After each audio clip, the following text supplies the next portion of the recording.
పిల్లలకు నీట్గా ఎక్స్ప్లెయిన్ చేయాలి. I have to explain very neatly, I have to explain clearly. నేను అంటే ఐ, లీ సౌండ్ వచ్చింది కాబట్టి I have to explain, verb అనే వాడాలి. I have to explain clearly, I have to explain clearly. వీలైతే పిల్లల్ని కొంచెం ఊకే చెప్తే వింటారు కదా, పిల్లల్ని కొంచెం మోటివేట్ చేయాలి. I have to motivate, I have to and పెట్టండి ఇక్కడ, and I have to motivate, I have to motivate and I have to inspire the students. I have to inspire the students.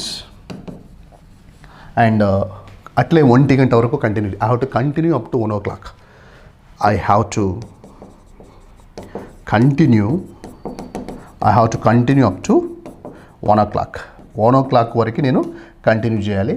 And తర్వాత ఏం చేయాలి, కాసేపు rest తీసుకోవాలి.